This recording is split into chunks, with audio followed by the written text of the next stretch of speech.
After a shooter killed 5 people in a newsroom in Maryland, the work of journalists in the U.S. seems to be under threat. But in countries such as Pakistan, journalists have gotten used to being censored and receiving death threats. Welcome to Eye on Brevard. I'm Isadora Rangel. Florida Today is hosting 2 Pakistani journalists through the International Center for Journalists, a program that's funded by the State Department. They're staying with us for 3 weeks and shared how hard it is to do their job in their country and how their perceptions of Americans has changed. Watch. Fazo and Fatma, thank you for being on the show. Thank you. Thank you. We're glad to be invited here. So tell us what brought you here from Pakistan to Florida today. So it was this program called ICFJ, International Center for Journalists. They kind of advertised for the program. It's 5 weeks long. We start off at DC, and then they select a place for us to go to and work and experience how it is to work in an American newsroom. And it just seemed like a very great opportunity because, sure, journalism in Pakistan is great, but it's always like better to work with other countries and see what they are up to. And this is funded through the State Department, right? Yes. So what kind of work do you do as journalists in Pakistan? Talk a little bit about the work you've done over there. Fazl? Okay. So actually, I do reporting for a daily newspaper there, Dawn, which is one of the oldest and the largest newspaper in English language. I do cover the northern part of Pakistan, which is beautiful, hilly, and a touristic area. And I have to cover all the beats, from tourism, cultural things, political, educational, health, because I'm alone there. And Fatma?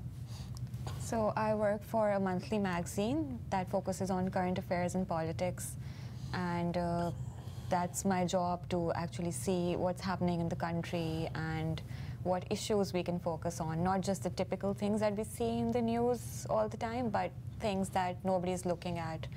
And of course the editor picks up stories and then we all look through them. And sometimes if I'm writing a story, it's going to take me 6 months to report on it, research on it, because we write long form. Nice. Which is like 3,000 words, 5,000 words, like a thesis. Not something we see so much here in the U.S. anymore. But so let's talk about freedom of expression. You know, the United States is known for its First Amendment and its Constitution. How is it in Pakistan? My understanding is that you have the laws on the books, but when it comes to reality, there's not so much freedom. How is it? How do you navigate that as journalists? Actually, if you look to the if you look to the history of independent media in Pakistan, so it is very recent. It is just 10 to 15 years old. Before that, there used to be only one state-run TV channel, and like newspapers were there. So I must say that nowadays the media in Pakistan is a baby. And there are laws for freedom of expression, but for me, this is my point of view that they are not imposed or implemented. They are not practical. So we don't enjoy that freedom of speech there. We have a lot of hurdles in our way to speak the truth or to go independently, like the journalism going in America and other countries. So tell me, how does that happen? So if you write a story, is someone going to come after you, or is it just something, you know, that some stories you can't write them? Like, who comes after you if you do something that maybe some government official might not like? So journalists, since they're the watchdogs of society, there are always a few who are very rebellious, and then they don't care about the threats or their lives. And during the Zia era, the dictatorship rule that went on for 10 years or so, journalists were flogged in public. So throughout the years, things like that have kept happening, and journalists did do kind of fight for what's right. But then now, we've kind of, since we've seen so much bad happening, we self-censor ourselves, even if we don't want to. So the main threat is from the army. And I think before we write a story or if something is going up, we want to censor ourselves a bit because we don't want the magazine to be shut down. And so has that ever happened to you? Did you ever get any threats? No, actually, I'm just adding something with Fatma's remarks. We have and we had big threats from the militants, from Taliban. Because I live in an area where their Taliban remained for 3 years. So that was the most difficult time for us. We could not even write a single word which they thought it is against us. Though it, for example, a bomb blast, when the schools were blown up, when they killed innocent people. So we could not use terrorists. We could not use militants. They said, the journalists... So what did you use? So that was the hardest time, and we used like militants, like the people who have weapons, like this kind of. And if they suggested us that you should use holy fighters, and we could not do it because if we used those words, then the government and the establishment would not. They would often block us. That what are you doing? So that was a really harsh time. And 4 of my colleagues, my friends, journalist friends in my area, they were killed by militants, by Taliban. By the Taliban. Because they thought that you are doing something against us. So the threats are multi. They are from different sides. You are being, if you are a journalist, you are being targeted by the terrorist, by the establishment, or by the state, by the government, by influential people. So there, the working as a journalist is too difficult. But again, we are doing it because we say that is our duty. And also, the hidden threat is always advertising, because nobody talks about that. But we are getting a lot of funds from different people, different businessmen, and then we can't say anything bad about them. So there's no, because the tradition in American newsrooms has been that the newsroom and the advertising side, you have sort of like a wall, and those sides don't really interact. Is that different where you have people who handle advertising directly influencing what you write? No, but in Pakistan, in South Asia, I can say that this is not the same. The big advertising things like the agencies or the companies, they just mold, they just affect. Take over the organization. Actually the policy of the newspaper or the media house. Wow. That's why there are different media houses. Maybe one media house will support Nawaz Sharif because Nawaz Sharif is going to give his political ads in that paper, and they get money from there. And different newspapers, they support different parties. Yes, because of the And how do you, have you ever received any personal threats made to you? I haven't. Can you talk about what happened? Actually, that was since Taliban was there, militants were in my area.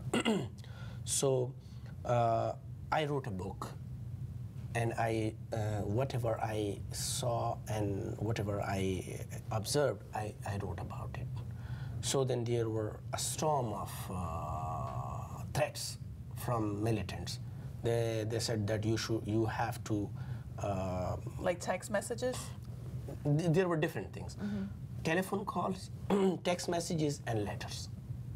And they clearly threat you that we will kill you and you will be hanged in front of, in the market. So they used to cut throats of people and then hanged it upside down in the squares. Yeah. So so that was the thing. And also for my different stories, they did so. So then ultimately I had to leave my area and lived in another town for some time. Wow. And you've met Malala. She was shot by the Taliban in 2012, I believe. She's become known internationally, won the Nobel Prize Can you talk about that experience?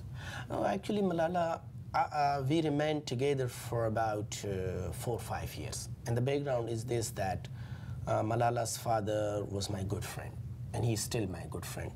And Malala was, since he was 5 or 6 years old, so I used to go to their house, and then they had, Malala's father owned his own school, and that was a private school where Malala also studied. So I used to go there for 2-3 classes, and I taught her different subjects. So at that time, when she was very small and a young kid, she was very sharp, she was genius, she was very active. So there were she was multi-talented girl, because she always topped her examinations. She always topped her competition, like the speech competition. She always took part in stage dramas, in plays, and she even tried to do painting, and in painting she won a lot of prizes. So that she was upset God gifted. A lot of people in the Taliban. Her activism and her. Yeah. So at that time, when Taliban came to Swat Valley, to our town, so anyone who raised voice for themselves, for their education, on the other day they would be killed. And then it was like a silence. Nobody dared to talk or dared to say. But that was only, not only, but few of. She and her father was among few people who dared to talk, who dared to appear on international media for their rights, for the rights of people, for the rights of women education.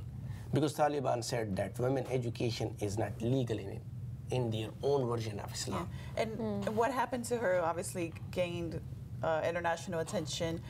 Has that improved conditions for women, Fatma, in Pakistan? Her case? Unfortunately, we spoke a lot about this. Unfortunately, people in Pakistan, the majority, they believe that the whole Malala story is fake. So it's like fake news, how we have fake news here. So they believe that this is some conspiracy. Yeah. And things are not that bad, because things in Karachi, Islamabad, Lahore, Which are the biggest cities. Things aren't this bad. But then just because something isn't happening to us does not mean it's not happening at all, right? But then there are a lot of people who are ignorant, and they believe this is just some conspiracy, and girls are studying fine, they're fine, and how can someone survive a bullet, and this is just all a hoax, and just a way to defame Pakistan. And that's what people believe. You recently wrote a column for us about your experience getting a tattoo here in Melbourne. Can you talk about that and why this was such a big deal for you? So I wanted to get a tattoo for a very long time, but then obviously when I would ask anyone, a lot of people would say it's haram. Which is forbidden under Islamic law. But my friends were okay with it because my circle is of liberal people. And I asked my father too, and initially he said, no, why would you get that? What if your husband doesn't like it? And you'll regret it later. So I was like, okay. I asked him when I was 20. And when I was planning to come to America, I thought now is the perfect opportunity for me to get a good tattoo and make sure it's hygienic as well. We have tattoo places in Pakistan too, but if something was to happen to me, I can't sue them, right? So. Yeah, but you can sue them over here. Yes. And you have both written columns for us about this is the first time you are here in the U.S. and the notion, your preconceived notions about the U.S. and how they have changed with this experience here in Melbourne and in D.C. How has it changed, Fazal, for you? Actually, it changed a lot. So earlier I talked in different platform, I talked about it, that there were two things which draw my opinion and I feel a bit scared when I was coming to US. And the first thing was there is a vast-scale propaganda type things on social media and on different local newspapers and TVs that Americans, they dislike Muslims and they dislike Pakistanis. And they are just like anti these things. And the other thing which made my mind a bit different was the Hollywood movies. Because in Hollywood movies, we always see the streets, the US streets of different states, and there's a lot of action there. There's a lot of gun culture is there. So if you go on the street, maybe you come across some difficult situation. So this was like an imaginative things in my mind, and I was a bit scared, and I prepared myself to do what if I come across this kind of things. But when we stepped on US, so on the very first time in the airport, we find people different. They were very normal. They were very pleasant. So there were no explosions and fights. And they were not looking at us. That was the best part. We thought we'll just land and people will be looking at us like this. Who are these guys? But well, DC is it's a bigger city, more cosmopolitan. How about Melbourne? Do you feel the same way you did when you landed in DC? Actually, when we were coming from DC here, so on Charlotte Airport, people, when they look at us, so they throw smile. Yeah. And they always, and some of the people, some of the women, they praised about our dresses. So it was something very So everyone is like always smiling in America, which is something I'm not used to, but I'm like all the time now. So you're learning to smile more. Yeah, we are learning a lot. But I also feel that a lot of Americans, they don't know a lot about Pakistan either. And I met, at the hotel, I met this guy yesterday. He was sitting downstairs and he was from some biker gang or something, you know. So he asked me, you look different, where are you from? And I said, I'm from Pakistan. And he said, where is that? So I said, it's the place where Osama bin Laden was found. And he's like, oh, and how do you feel about that? So immediately he wanted to see how I feel. If you supported Al-Qaeda or not. So basically. I said that what he did was obviously very, very wrong. And then he said, what do you mean by obviously? Is that how you feel, or is that what you've been told to say? And then I had to explain my feelings to him in detail about how bad it is. And then they asked me, but do you think he should have been taken to court? And maybe there should have been trial. And I was like, I don't think there should have been, because, you know, he was the head of some organization. If he was captured, maybe there would have been a lot of threats, attacks, who knows. But I just felt that was kind of strange that they kept trying to see. To pluck it out of you that you support terrorism, maybe. But when they found out that I'm not a terrorist, they were very nice, they were very friendly. So I think Americans are also scared of Pakistanis, so it's not their fault really if they're a bit suspicious of us. But it's just how the media... I must clear one thing, that because of the terrorist organizations, we, the Pakistani people, we had higher losses. Because when there is some bomb blast, when there is some incident or terrorist incident, so all of the innocent Pakistanis are killed. Yeah. So the threats is, we feel higher dealing threats with it more from than the terrorists. And recently there was an attack during an election rally in Pakistan. Yes. 149 people died, and the Islamic State has claimed responsibility for it. I think the perception here in the U.S. is that ISIS, because it lost so much territory in Syria and Iraq, that ISIS has been eliminated. Is that how people feel in Pakistan? Is the ISIS threat a lot more imminent for you over there than Americans seem to believe? Actually, since you know that in some parts of Pakistan, the rest I'm not talking about, which is the bordering areas with Afghanistan. Yeah. So we have the history now, about 30 years, that there are terrorists. So in the past we have seen that the same terrorists, they change names of their groups. So sometimes they are in like Taliban, sometimes they are Taliban Pakistan chapter, sometimes they have different names. So the same people, they are now getting the names. So now Yeah. ISIs.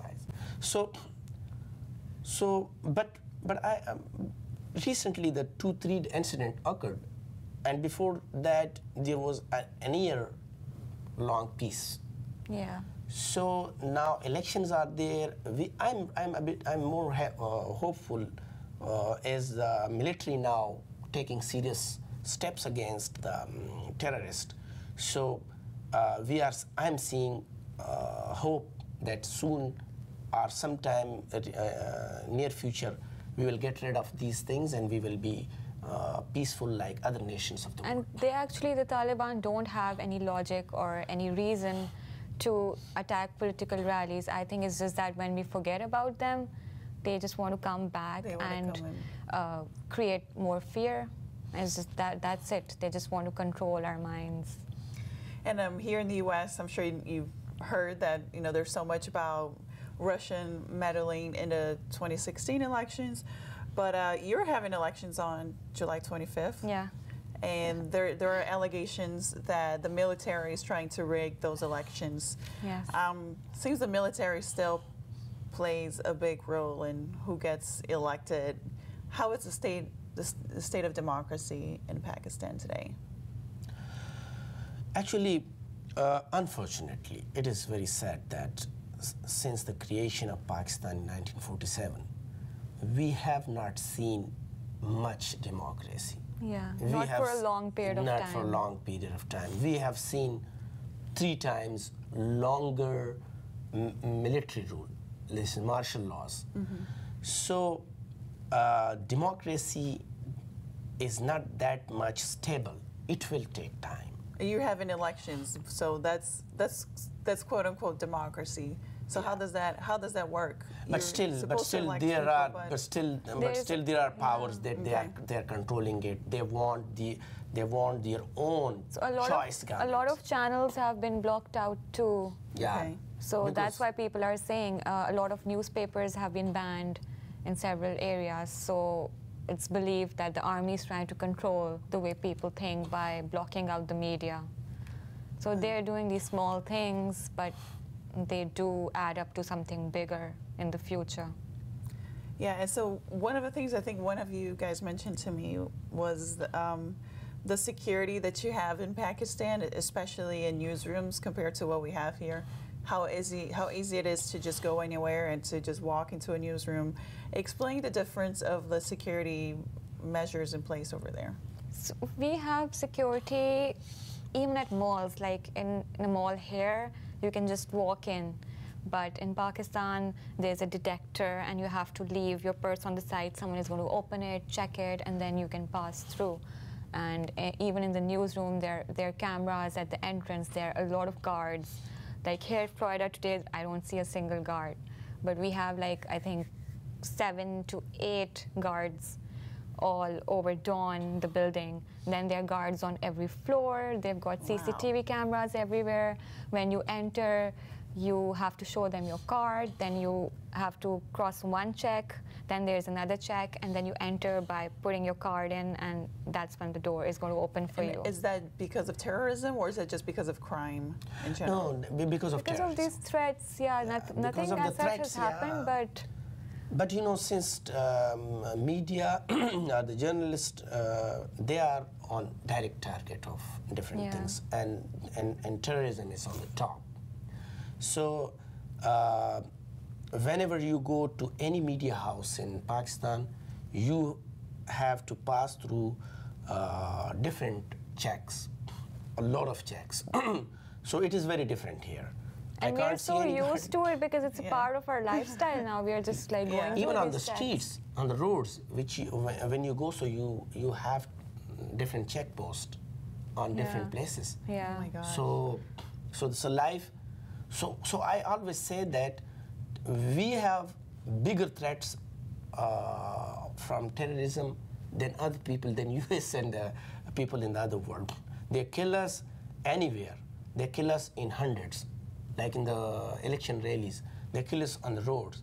So we don't support it. We are afraid of it. We are in dilemma what to do. So that's our lifestyle nowadays. But Yeah. times are getting bad here too, and maybe you guys should also think about security About sec- guards. And we have only about a minute and a half left. But how is it when you go back to Pakistan? What are some of the things that are going to change for you after this experience here in the U.S.? Actually, we learned here a lot. Yeah. The style of media is different here. It is more digitalized. We are entering into it. But we have entered it. But we learned the reporters here are very much fast. They are Yeah. quick. They do a lot of things in little time. They They do the reporting, they come back within Yeah. like 40 minutes and And they're they- writing the they- story yeah. and it's just there. So these are the things. Very, then very fast. in one story there are different ingredients. They have they have video, they have image, they have audio, photo they have gallery, graphics, yeah. photo galleries. So in one story they give a lot to the readers. So now we are going to apply these kind of things there. Great. Well, our time is up, but I hope you guys come back here one day. Really hope to Hopefully. see you back. It was really nice to have you here in our newsroom. Thank you. Thank you very much. That's it for our show. My thanks to Fatma and Fazil. Make sure to watch us again next week on WEFS. You can rewatch this episode on Florida Today's YouTube channel. And if you have questions, email me at irangel@floridatoday.com. Thank you.